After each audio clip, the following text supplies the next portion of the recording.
Hey guys, welcome back to the channel. This is part 11 of What If Naruto was in the Bleach universe. If you guys enjoy this What If, and want to see part 12 of it, comment down below, and let me know. Also check out previous parts of this What If. I have created a playlist for this What If, where you can find all the previous parts, link is in the description. And also go ahead and check out other What Ifs in the channel. Before we start, please do support for more awesome content, it really means a lot. Don't forget to subscribe and leave a like, and also share this video with your friends. So let's start this video. Naruto sat in a guest room, in Kukaku's house on the floor with a piece of paper in his lap, and a pen in his hand. Let's see. Who do I want? They need to be able to see ghosts and the like, and they need to not be dead. That narrows it down a bit. He said to himself as he felt a cat hop on his shoulder, bringing a grin to his face. Yoruichi-chan. You do know that every time you get into that form all I can think about is you being naked, right? Don't scratch me. He said sternly, turning to the cat who had her claws out before putting them behind her back sheepishly. So what are you doing in here thinking so hard, Naruto? Yoruichi asked as she jumped off of his shoulder onto the ground. You're thinking so hard I think I can hear your brain cooking in there. Naruto gave her a dry look and flipped over his notebook, to reveal only Ichigo's name on the paper. He's the only one I can think of that can and might help me. Of course, he probably turned me down just to spite me. Damn brat. Yoruichi gave him a strange look. What about the others? Naruto sighed. I would have said Uryu too, but I can't sense any power from him anymore. Did he lose it or is he really good at hiding it? Yoruichi's downcast look told him everything. He lost it. Shaking his head he kept going through the list of Ryoka. Well, Chad is a maybe, but he doesn't seem to be all that into the fighting thing. He seems like a reactionary kind of guy. Not the type suited for the work I'm going to be doing. Rihime. She's gorgeous, and I absolutely love her personality, but again, she isn't a fighter. Maybe I can have her on as a medic of sorts or something though. He shrugged. Well, in the end it's up to them. Yoruichi nodded before giving him a sly look. Well, you have them all figured out. What about me? Naruto looked at her in surprise, as she began to walk around him in a circle, stopping behind his back out of his sight. Don't you give me that look. I'm strong. I'm willing to get my hands dirty on this. I'm experienced. Give me a reason that my name wasn't the first one to hit that page. He felt her transform, and then drape herself over his back, with her arms wrapped around his neck gently. Well, come on now Naruto, I'm waiting. She said sweetly with a smile right next to his face.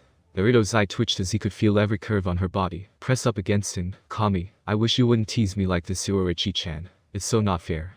That should be the first reason you're not on the list, because you're an eternal tease. He felt her tighten his grip on him, and decided to explain why he hadn't thought to include her. I didn't think you'd want to do it. I thought you would stay here and rejoin up with the Gote 13, or if nothing else keep working with the Rahar. Surprising Naruto, Yoruichi scoffed and nuzzled her cheek against his. When I left all of my positions and titles behind. I would have to start from the very bottom, if I came back, and I'll be damned if I go back to school, and work my way up from ground level all over again like some kind of chump. Besides, working with people like Kisuke and you are way more fun, than being a Shinigami for them. He would probably even help you out too. Naruto held up his pen, so I can mark you down as wanting to be on this little team of mine. The dark-skinned beauty nodded happily. Sweet. Now my team has sex appeal. His grin turned rather lecherous. So how should we celebrate the occasion of you offering your services to my little squad? I choose to have sex option. Yoruichi let go of him, and let him get a full view of her, in all of her glory, seemingly not caring as she held her hands on her hips, allowing her breasts to jiggle. How about we pick the I get dressed, and you pick your jaw up off of the ground option? She said, smiling as she took delight in the power she had over perhaps the strongest newcomer to the spiritual world she had ever seen. Soifon would kill you, if she could smell you on me anyway. So us having sex would get you killed. Naruto spoke in a dry voice. I don't care. I've lived a good, long life and you're a damn goddess. I'd die for it. She watched her laugh and walk out of the room. I'm not giving up Yoruichi-chan. He yelled after her. I'm going to win you over once and for all one of these days. And you will love me. And make love to me. He thought for a moment and then added something, and if Soifon ever wanted to join in too that would be just okay with me. Dadabayo. He pinched his nose in annoyance and sighed. Fuck still. Dadabayo. He had Yoruichi yell out from elsewhere in the house, laughing loudly afterwards. Oh, that's so cute. You have a little verbal tick.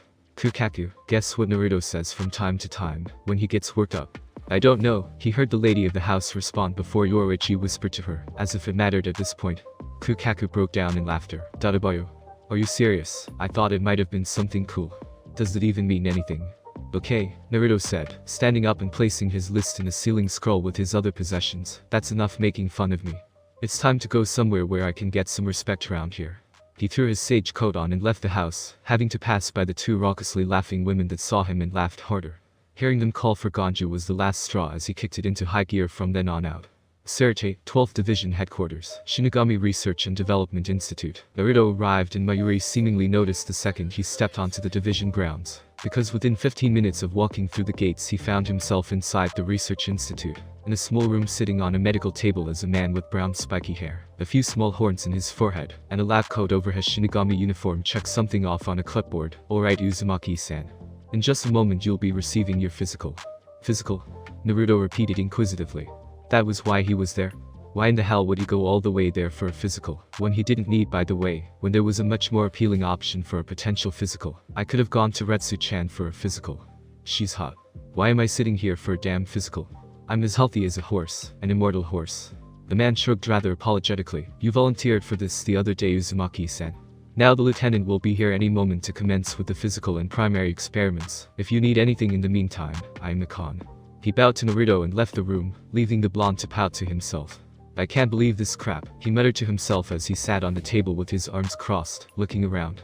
There wasn't a damn thing in there except the table he was sitting on and a chair nearby. This sucks.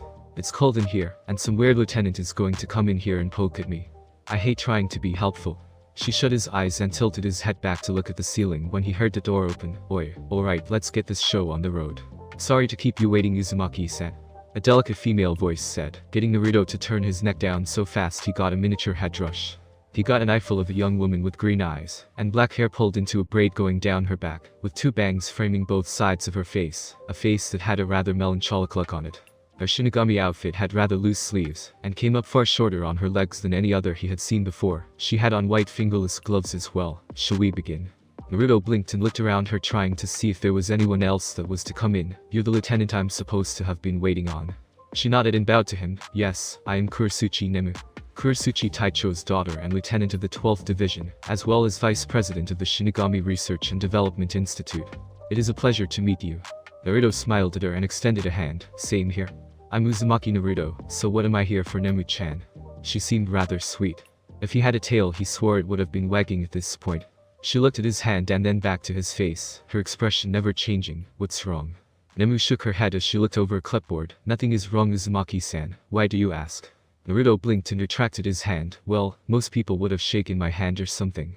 It's alright, I guess, he said as he watched her pace around slowly and go through whatever was on the clipboard. So what am I supposed to do here? Nemu looked up at him from the clipboard and answered him. First we'll need to take some blood to study. Naruto nodded. Okay, cool. Then what? Then I was instructed to get you physical specs such as height, weight, age, and come up with a way to label you, Nemu said informatively. Again, a nod came from Naruto as he gave her a comfortable smile. There wasn't anything too weird going on so far. Okay, all of that is still easy, except for the age thing. I don't think I can be exact. I don't really go year by year anymore. Is there anything else? Yes? Nemu said without hesitation. The last thing meant to be collected from you is potential reproductive material. I was intended to assist you with that part in particular. And with that, the smile on Naruto's face became rather strained, as his mind battled with the potential prospects of what she said. What in the hell did she just say? He could have made his own conclusion on the matter, but he still had to ask her to make sure he actually had it right. And by collecting my reproductive material you mean? Not missing a beat, Nemu quickly answered him. I am to engage in intercourse with you, Uzumaki-san. It was meant to be the final thing, but if you would prefer, we could proceed with it first. She began to reach back to undo her obi, when Naruto's hand stopped her. Is there a problem? Hell no. Let's do this. That was what he wanted to say out loud, but damn him and his chivalry, he had to quickly squash that line of thinking. What the hell was wrong with him? He was passing up a chance to get laid, because it was wrong. And Nemu was cute, really cute as the majority of Shinigami girls he had met were, but she couldn't have been okay with this. Nemu-chan, he said, keeping her from doing anything else. You don't have to do that. Don't. Tilting her head in confusion, the stoic girl blinked at him. It is an order from Kurasuchi Taicho. And I have read the issue of Serite Communication Monthly that you more or less commandeered. Wouldn't something like this be enjoyable to you? Yes. Naruto freely admitted. Yes, it would. And I'm fairly certain that I'd wind up putting a smile on that pretty face of yours too. But this isn't right. Not only that, but if the guy was willing to send his daughter to do something like this for him, he sure as hell didn't want to fork over any kind of reproductive stuff to him. No way in hell he was letting a lunatic like that get a hold of any potential future awesome, which is all that any offspring of his could ever wind up being. However, the fact that he would outlive his kids never appealed to him, thus he never attempted it. Wait, could I even get a soul pregnant? He shook his head. Never mind, don't answer that. I don't even want to know. He jumped up off of the table. Where is this guy? He and I are probably going to have a problem or two. Nemu looked at him impassively. Very well.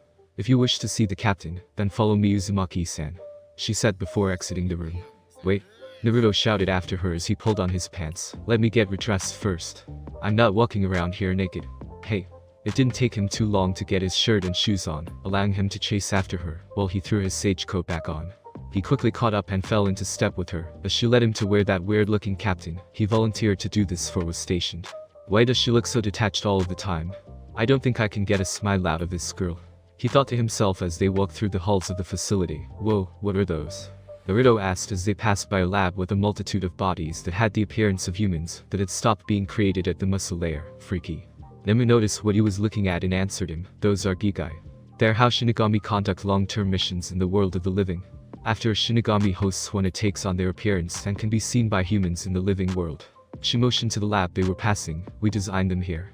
This is one of the things that our division is known for taking care of. Naruto looked at the Gigai until they got out of looking distance. Fake bodies ready for a soul to inhabit, huh? Orochimaru sure would have loved that idea. I'm surprised he never tried it. Eventually they made their way to an office that was pretty dimly lit and had 3 computers behind them, a rather large formation of things that Naruto first thought resembled a pipe organ. Oi, scientist Captain Man, I think that you and I have a gripe here. Sitting at the computer, the man turned around with his rather skeletal visage. Really? And just what sort of grievance do you have against me? He said as he got up and walked towards Naruto. The blonde of interest pointed at Nemu. What's this about wanting to collect my seed? First of all, I appreciate the sentiment of sending her because she's super adorable, but then again I resent it on so many levels. He pointed to himself vengefully. No one's making any more me's anyway. There can be only one.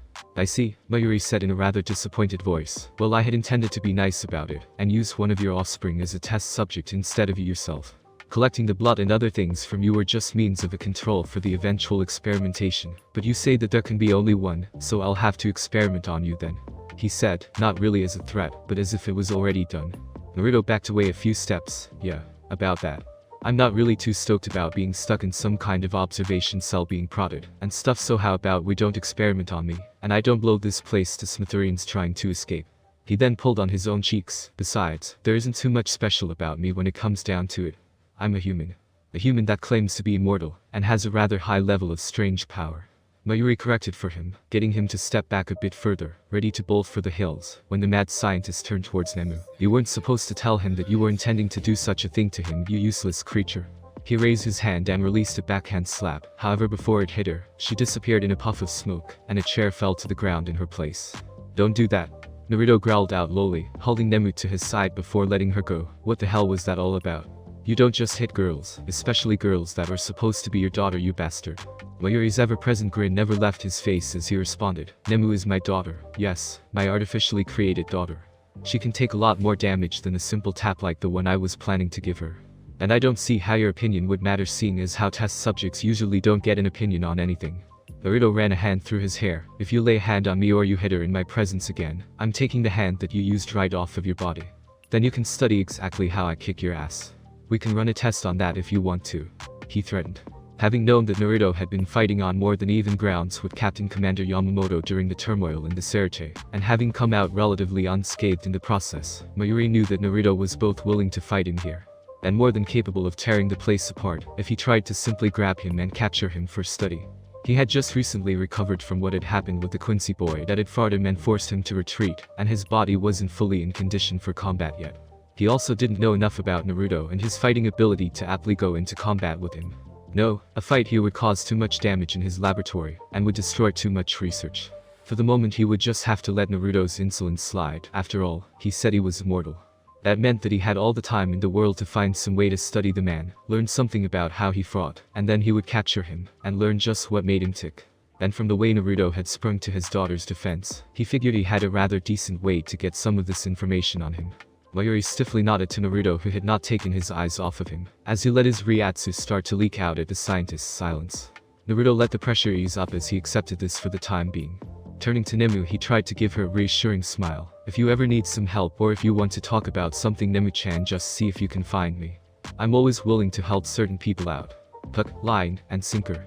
And Mayuri didn't even have to do anything to set it all up.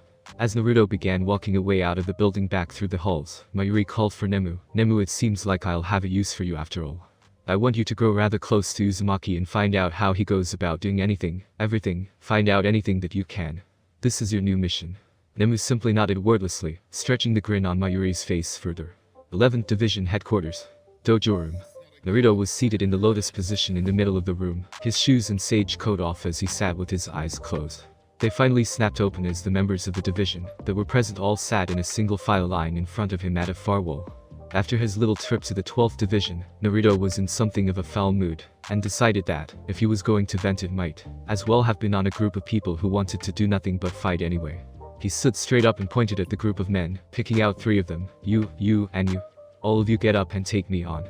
He saw them argue about who was supposed to go first, and he cut them off. No, you're all coming at me at the same time. That way it's a little bit more fair. Now bring it on. He barked.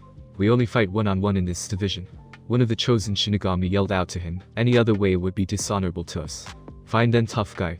Naruto snapped back at him. I was trying to make it fair, so that I might take a hit or two, but if you're going to be that way, then you can be first. Now get in here. The Shinigami eagerly jumped into the fray, drawing his Bakken, only to notice that Naruto was simply standing there with his arms crossed. Do you need a weapon? Naruto shook his head. Just attack me already. I'll be fine. I know what I'm doing, and don't give me any of that fair fight crap. My hands are the most dangerous weapons in existence. Now begin. The man ran at Naruto and began taking swings with the wooden sword, as well as taking attempted jabs at Naruto's belly, hitting nothing but air each time. After one stab at his torso in particular, Naruto spun out of the way and swept low with a spinning rear sweep kick, Leaf Gale. The kick sent the man spinning on his back swiftly into the lineup of the other members sitting in the room, knocking more than a few of them out. Naruto stood back up straight with his body set in his taijutsu stance. Now anyone who wants to try their luck, please come on down. With that, one by one, the members of the battle-loving squad came in to attack Naruto, who brushed them off relatively easily. One of them came in with a few vertical and horizontal swipes, before being knocked unconscious by a flurry of uncountable punches to the face. Another one slashed downward at Naruto, who caught his attack by the wrist and spun around to jerk him off of the ground and throw him into a wall, knocking him out. Trying to rush in and try his luck next, one man rushed at Naruto, only to get dropped with a hard sidekick to the stomach. The blonde then ducked a swing coming for his head, and ripped the attacker's belt off, pantsing him and distracting him long enough for Naruto to knock him out with a rising palm strike, that landed right under his chin and lifted him off of the ground. Naruto let him limply hit the ground and cracked his knuckles, before catching a Bakken in his grasp and pulling in the person who had swung it, lariat. He pulled him in and hit him right at the neck, and under the chin with his bicep and the inside of his elbow, knocking him out. Naruto watched the man hit the ground, and shook his entire body out. Come on, who's next? I've got all day, and a whole can of whoop-ass for each and every one of you. Get a seated officer in here, so I can get a fight. He then felt a tug at his pant leg, and turned down to see a little girl with pink hair in a Shinigami outfit. Yes, can I help you? What's your name? He said nicely to her, getting a smile from her. I'm Kusajishi Yachiru, she said brightly until she was able to get a good look at his face. She then quickly scampered up his body and deposited herself on his back to grab at his cheeks and pull on his whiskers. Naruto laughed slightly at the girl pulling on his cheeks. It was very common to him after the age of shinobi ended and clan markings and the like fell out of the realm of normality. Everyone loved the whisker marks, it seemed, especially members of the opposite sex. No matter the age, you can call me that, if you want to, I guess Yachiru-chan. A shout of chants from another of the 11th Division member gave way to Naruto turning to the attacker and glaring at him dangerously, releasing a level of Ryatsu that stopped him in his tracks. I can stop people just by bullying them with this stuff. Awesome. He then spoke, scaring the attacker more than he already had been, not with the girl on my back. But she's the lieutenant. The man cowered as he dropped his weapon and backed away. Naruto blinked and dropped the crushing feeling of his Ryatsu, and looked at the cute little girl on his back who was still pulling on his cheeks. You the lieutenant? He asked her curiously. He had known that the Hetsugai guy looked young and was a captain, but he actually carried himself as an adult, albeit one that looked like a kid. This was different, way different. Yep. Yachiru replied cheerfully as she hopped over the back of his head and landed on the ground in front of him. You really strong whiskers. Ken-chan is going to like fighting you. Ken-chan? Naruto asked. Who the hell is Ken-chan, and why would you want to fight me? A powerful aura set over the dojo originating from behind Naruto, who turned around to see the massive captain with the bells in his hair and the eye patch. Oh, Zaraki Kenpachi. He looked at the height and weight discrepancy between them and frowned. Fuck. He then burst into smoke as a log that had been cut in half landed on the ground. Kenpachi had a bloodthirsty grin on his face as he saw the log hit the ground. Where did he go? And where did he get the log from? That is not the question you should be asking. Naruto yelled from just outside of the dojo window as he leaned on the sill. The question you should be asking is how to make the log appear for you. He gestured grandly to the world around him. There's always a log. But you have to believe that it's there. He lowered his voice to a whisper. You have to believe. He then ducked as a few hair follicles were separated from his scalp. Oi. That was close, you jerk. He screamed like a girl when he dodged another swing and took off running, as the large captain barreled through the window with Yachiru on his back laughing gleefully. Why are you running? Kenpachi asked as he continued bounding after Naruto. Why don't you fight me like you did the old fart? Naruto turned back. Kenpachi wasn't as fast as him. If he had to run, he probably could have and gotten away. Okay, let's play. Naruto grinned at him. A good fight was never really something he liked turning down, because this is how I fight. Naruto turned around and threw a kick that Kenpachi blocked with one arm, strong. He then disappeared in a blur before Kenpachi could cut through him. The large combat-loving captain grinned, as he took several hard punches that he couldn't see to the face and the body. He let Naruto land those punches to see how strong he was, and from the bruises beginning to form on his mostly bare torso, he liked the results. It took Ichigo nearly getting killed before he could even start hurting me. He licked his lips evilly. Yachiru, hop off of my shoulder, would you? Eh? She shouted as she jumped off and landed on a nearby rooftop. Ken-chan is going to play. Before Naruto could hit him again, Kenpachi took a swing at his side that resulted in a loud clang, signifying that he had been blocked by Naruto. Naruto found himself being pushed back and also saw that his kunai had been cut into with the sword. Damn, you're so lucky I have my good sword stashed in the world of the living, he said with a grin. Kenpachi returned the grin with one of his own. That's a shame. You really could have used one right now as far as I can see, he said as he began to run at Naruto and drive him back into a nearby wall, destroying it. Wah! Naruto was thrown from the rubble and debris before rolling to his feet with a kunai in his hand, a tag attached to the back. Eat this then. Naruto threw it at Kenpachi and watched as he caught it in his hand. Is it the best you can do? Kenpachi taunted. Where's the power that put the old fart Yamamoto on edge? I thought you were dangerous. Naruto smirked and pointed at his head, tapping his temple. This is the most dangerous thing about me. Boom. The tag attached to the kunai he threw at Kenpachi finished burning down, and exploded in his hand and face. I'm supposed to be unpredictable. He then started cackling madly. Cackling that was matched by a figure in the smoke from Naruto's explosive attack. You still want to fight, don't you? Absolutely. Kenpachi shouted in glee as the smoke cleared to reveal nothing more than a few slight singe marks on his clothes. Let's see what's more dominant. Your unpredictability or my insanity. Naruto cursed to himself as the large man charged back towards him. Note to self, against stronger souls explosive notes do all of nothing except make pretty distractions. He rolled under Kenpachi's opening slash and got back to his feet inside of his guard, where he unloaded a heavy right hand to his body that put a smile on his face when he heard him exhale. Looking up at the man's face, however, he still saw nothing but a grin. Nothing. Really. Kenpachi shook his head. Oh, it rattled a few ribs around for sure, but that's nothing to me. You'll have to fight me with intent, to kill to even come close to wounding me bad enough. He then grabbed a hold of Naruto's arm. I know how to fight you now. You like using space to get angles on opponents, and jumping back out of range once you do your damage. Well then how about this? He went to slash at Naruto, who he still had a hold of, only to find that Naruto caught his strike with his one free arm. Now both of their arms were bound and useless. You're not as flimsy as you look, Uzumaki. Naruto bared his teeth as he strained to hold back the powerful man. He was like a rhino. He was so strong. I'll take that as a compliment. He headbutted Kenpachi in the chest 3 times, only to give himself a headache. He looked back up at Kenpachi, who was still trying to cut him, but still couldn't move. However, Naruto's arm was shaking dangerously. Naruto glared defiantly and kept headbutting Kenpachi again and again. Come on, you big bastard. Drop the sword. Headbutting Kenpachi was similar to headbutting a brick wall. It gave him a headache, but he knew it hurt. He could feel Kenpachi's ribs and breastbone giving way every time he struck with his skull. Those are good hits. Kenpachi yelled, seemingly happy that Naruto was doing him harm on the inside. Now for mine. He finally overpowered Naruto, as if he had been playing before, and cut Naruto across his chest. Naruto grit his teeth in pain as he refused to yell from the slash. Fine. Now it's my turn again. He formed a blue ball of energy in his newly free hand, and slammed it into Kenpachi's body, Rasengan. He saw the attack begin to carve into some kind of yellow aura around Kenpachi that he eventually broke through, and started doing damage to his body directly, as he started carving into the man and wounding him. Kenpachi's grip on Naruto's arm refused to loosen as he rooted his feet into the ground through the pavement. He was not getting blown away with this attack. This guy. I like this guy. He thought as he lifted his sword, and slashed into Naruto's smaller frame again, grinning madly when he didn't let go of his attack. Seemingly being given the green light, Kenpachi began cutting freely into Naruto's torso, leaving wounds all over his body. Naruto's force on the Rasengan grew weaker and weaker with every hit he took from the powerful captain. I really wish I would have put some Kage Bunshin up for Sage mode before I came here. How was I supposed to know that I was going to wind up fighting Juggernaut Man here? Fine then, I guess he can take me trying to kill him a little bit. From Naruto's sleeve, a hidden kunai emerged that Naruto used to pump wind chakra into, Flying Swallow.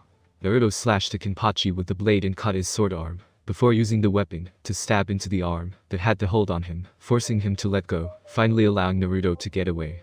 The two squared off with many of the 11th Division paying close attention to the battle. Naruto took note of the wounds on his body, and found that thankfully they were healing rather quickly. They had even stopped bleeding. Kenpachi had blood flowing from a rather deep-looking spiral groove drilled into his chest, and had a deep wound going through his left wrist, but the battle-hungry look on his face hadn't wavered in the slightest. Okay, that's enough fun for one day. You're running away, Kenpachi said, almost in disbelief. He was enjoying the battle. Naruto hadn't backed up a step since the fight started. He hadn't run away, he hadn't cowered when he had been caught, he hadn't quit, or even accepted defeat as a possibility for even a moment. And in addition to that, he looked durable as hell. He wasn't even breathing hard or faltering a bit from the wounds he had taken, and Kenpachi knew he had cut deep from the amount of blood that was still steadily dripping from his Zanpakuto. How disappointing. Naruto grinned at him, categorizing his wounds as mere trifles at the moment. They were slashes. Stabs would have been far more serious, and then he would have been a bit more inclined to be serious. Well, I'm not really at my best here, he admitted. Yeah. I would destroy too much stuff around here if I started going harder. I tore apart a third of a forest fighting Soifon and Yamamoto Jiji, and I blew up the Sakuku thing, remember? He saw Kenpachi's grin grow more insane than before. Something tells me that I shouldn't have reminded him that I can do way better than this. Then we'll have to do this some other time, Uzumaki. Kenpachi relented. You and Ichigo. Now I have two people that I'm just dying to fight again. He laughed in anticipation of an all-out fight against both of them, especially now that Ichigo's Bankai was common knowledge. You'd better keep getting stronger. Now Naruto could have been responsible and simply accepted his new barbaric stalker, but he wasn't feeling too responsible right now. Yeah, well, you should probably beat Ichigo first. He's a good warm-up for me. Once you beat Ichigo, I'll find you and fight you, and you won't even have to look for me, he said with a thumbs up before running away with swift release. He didn't really want to throw Ichigo under that bus, but to hell with that. He didn't need any new people that wanted to kick his ass. He had a lifetime full of that already and enough new enemies in front of him and on the horizon. Aye, Whiskers. Yachiru yelled after his blurring image. Come back and play again sometime. Later. 4th Division Headquarters. Captain Unohana's officer quarters. Is there something in the water in this place or something, Retsu-chan? Naruto asked rhetorically as he sat on the woman's desk, bandages on his bare torso from a quick round of medical work. First there's that Mayuri guy I want to punch in the face. And then there's Araki Kenpachi, who seems to want to fight me to the death at full power now. Unohana smiled at him as she sat at her desk. We have a few eccentric cases abound in this Serite. You learn to live with things around here. As a matter of fact, you actually aren't doing that bad of a job at fitting in. She looked at a slightly exposed part of one of Naruto's wounds with a scrutinizing eye. You have a very high speed level of healing, Uzumaki-san. Naruto grinned at her, and poked at the wound she was looking at, prompting her to slap his hand away lest he make it worse. It's more along the lines of damn near being regeneration. I heal really fast, and I don't get scars. I don't know if I could lose a limb and grow it back, but thankfully I've never had to test that out. He joked to her. Do you think that I would be able to examine and study it? She asked before blinking as Naruto quickly scuttled away to the other side of the room. She then remembered what was said at the last captain's meeting. What's the mat? Oh, Kuritsuchi Taicho. She got a nod from Naruto. I see. I wouldn't worry too much about it. He has to actually find a way to capture you and keep you for anything to be done to you. Naruto gave her a deadpan look. You know, that doesn't really make me feel any better about an insane scientist, after my manly juices among other things. He then decided to ask her a question. Hey, weird question, Retsu-chan. I'm a human, so do you know whether or not I could even get a soul pregnant in the first place? The smile dropped from her face as she took some time to think about it. You know, I have no idea. I don't have any recollection of that being in our records, so I wouldn't know. I would assume you could. She shrugged. I would guess that it would be something to think about. Do you have any offspring in the world of the living? Naruto rapidly shook his head. No way. How could I do something like that? I could never. I would outlive any kid I wound up having by years and years. Besides, the world doesn't need another ninja like me. They do a good enough job of killing themselves without more human weapons. Is that all you think of yourself as, Uzumaki-san? Unohana asked sadly, but with some hint of anger in her voice. You cannot rightfully call yourself nothing more than a weapon. That's not fair to you. From what I've seen of you, you're a very kind and considerate person. Yes, you are very powerful, but to be so cruel to yourself as to label yourself a weapon. Here you would be a Shinigami, not a weapon. You're not that much different from us, and we're more than just weapons. She gave him a small smile. Just look at me, I'm a healer, not just a fighter. The laugh came from Naruto. Yep, I'm feeling better just looking at you, beautiful. He walked over to her desk as he put his cut-up shirt back on. And you don't have to call me Uzumaki. You can call me Naruto if you want to, Retsu-chan. Whatever you say, Uzumaki-san.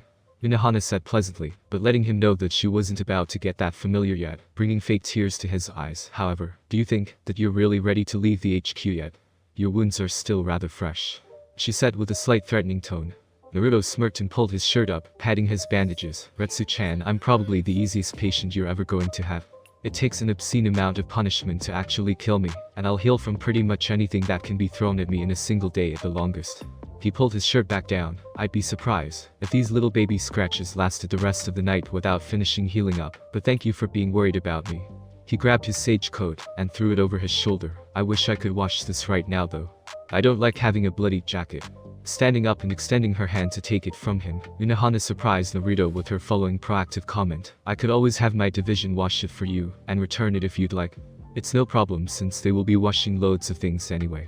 Naruto beamed at her. Thanks a lot, Retsu-chan. He handed it to her. That jacket is really important to me. I've had it a long time, and I take really good care of it. When I'm not getting it stabbed, slashed, burned, and shot through, he said mostly to himself. However, a giggle from Unohana said that she had heard him as well. Anyway, I know you and your division will fix it up. If you need a favor from me, then feel free to ask me anything. She waved him off. I will keep that in mind, and I'll most certainly take good care of your jacket, Uzumaki-san. Tadabayo. The look on his face when she said that last line to him was a combination of horror, embarrassment, and anger. The look on his face didn't subside, even as Unohana's melodious laughter rang out through the halls of the 4th Division headquarters. I'm going to go hang out with the Chico for a bit, he said as he almost stormed out of her office temper tantrum style. This doing nothing to stop her from laughing at him. Can't believe it. I lost my cool in this place just as quickly as I got it.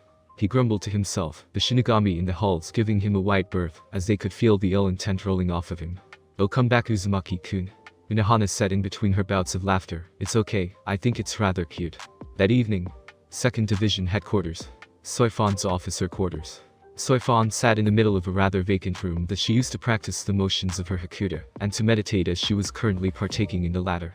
Suddenly her eyes snapped open and narrowed. And what are you doing here again, Uzumaki? She asked in an exasperated voice, though she didn't really have a problem with it. Do you want me to kill you for trespassing?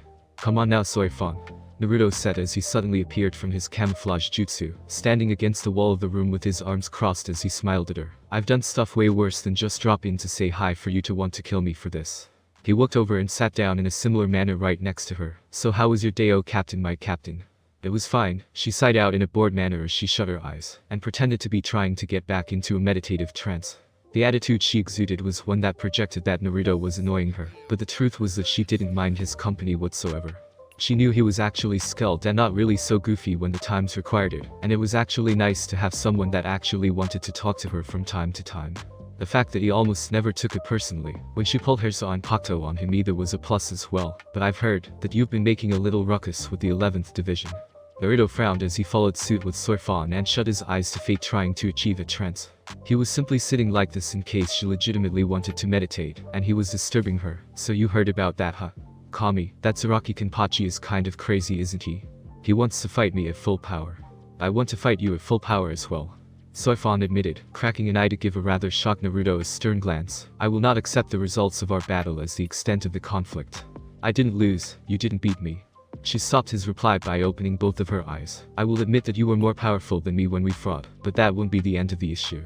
We will fight again one day. I will return the favor that you gave me, and maybe you'll be graced with the sight of my Bankai the next time around. Or maybe my improved new special technique Shinko once I finish training it with Yoichi-sama. Naruto was going to say that it was a bad idea for them to fight again, but once he began to focus on the tranquility of the room, he noticed that there wasn't a single hint of ill intent from Soifan when she said that. That brought a smile to his face. Well, anytime you feel like playing, feel free to look for me, Soifan. I'll play with you anytime if that's what you really want, as long as you don't kill me while we fight. We're supposed to be friends. She shut her eyes again and resumed her fake meditation to hide the fact that she was actually enjoying the conversation. Well, if you survive me attacking you from the shadows when I find you, I'll think about sparing you after I embarrass you and defeat you. Well, Naruto said, a toothy grin on his face. How about this? Every time you try to get the drop on me and fail, I'll give you a big hug. And that will be how we say hello from now on. He He surprised her by wrapping a single arm around her shoulders and pulling her smaller body closer to his in a one-armed hug. Because you know I love you, my little bee. Naruto purposefully ignored the growing look of annoyance on Soifan's face and instead chose to take the increasing red hue on her face as something more positive. How wrong he was. As members of the 2nd Division walked through the HQ near Soifan's office and quarters, they hurried on past her door. As the clear sounds of crashing and conflict, as well as angry curses from Soifan herself, and insane laughter from a male voice rang out. They had immediately deduced the male voice as that of one Uzumaki Naruto, and after how he had taken to creating chaos all over the Surete and picking on their captain, putting his own life at risk in the process, they decided to stay out of it. Omaida, Soifan's lieutenant, knocked on the door carefully, and stuck his ear to the door, to hear the sounds of crashing and yelling from within. Captain, are you alright in there? She's fine. He heard a gleeful male voice answer in reply. Soifan is just showing me how much she loves me right now. Oops, I think she's about to try and give me another love mark. Sting all enemies to death, Suzumabachi. Omaida stepped back when the power of Soifan's Zanpakuto was released. Hold still, Uzumaki, and just I already. The sound of metal clashing with metal sounded out. Before the sounds of the fighting stopped, however, Naruto spoke again. Soifan, I know you love me, you know you love me, and I can guess that your entire division knows that you love me. So just stop with the games, and come out with it already. Omaida heard her growl before it suddenly stopped. Okay then. You're right, Uzumaki. I love you so much. From the way she said that, Omaida could believe that she was saying that tauntingly with a smirk on her face. Dadabayo. Naruto gasped in shock and horror. She fucking told you to. He yelled before a solid blow, and a grunt sounded out, along with the noise of his body hitting the wall was made. Ugh, I need to go deal with this little problem I'm having today with a certain kitty cat. By Soifan. By Soifan's lieutenant guy. The sound of a burst of speed was followed by Soifan, quickly opening the door to her office, with Omaida backing off roughly 10 feet.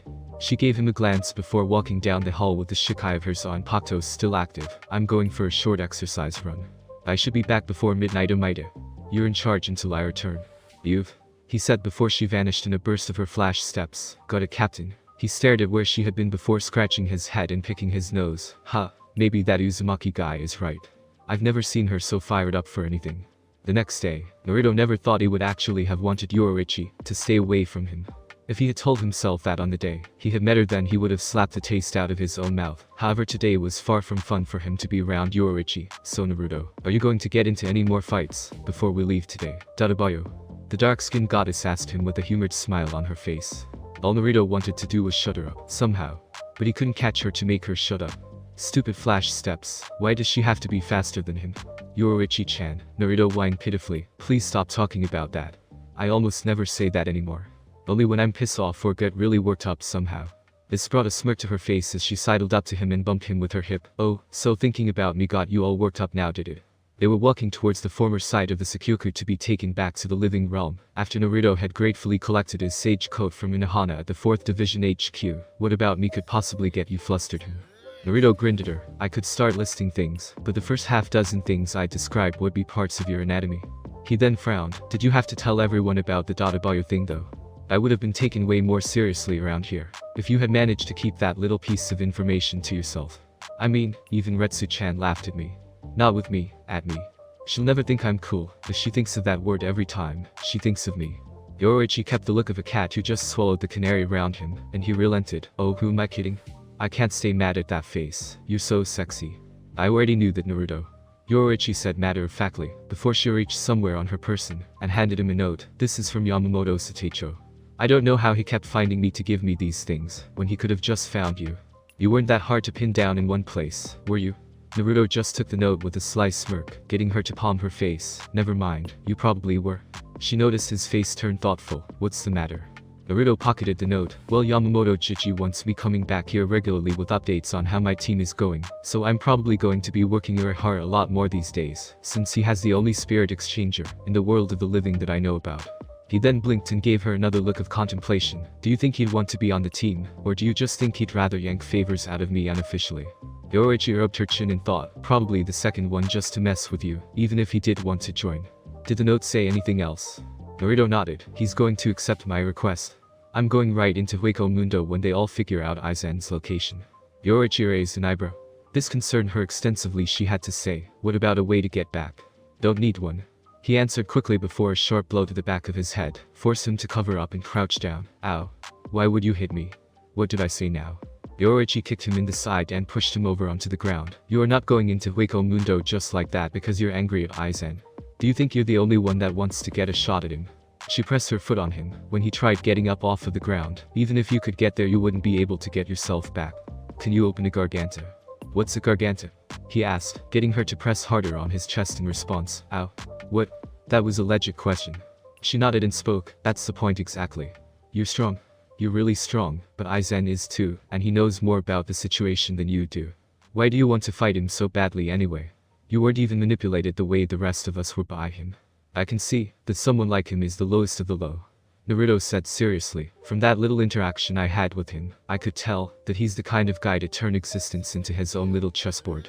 And his ambition, whatever it is, to become god like he said, is going to cause a lot of upheaval, which is going to lead to fighting, which is going to lead to many people being killed for what? For one man's grievance against nothing.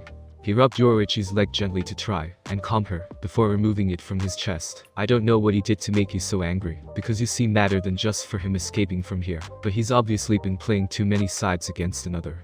Yoruichi looked down at him with softened eyes as he started standing up and dusting himself off. Naruto cracked his neck and walked over to where the rest of the Ryoka were standing, waiting to be sent home through the Shinigami portal to the world of the living. He turned over his shoulder and looked at Yoruichi. I'm telling you this right now, Yoruichi-chan.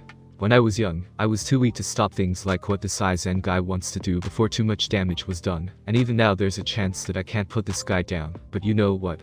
That doesn't matter. The first swing at that piece of crap I can get I'm taking, because I've learned that some people just do not need to exist in the world. Yeah? But, Naruto, Yoruichi didn't know what to say to the look of serene, reassuring confidence on his face.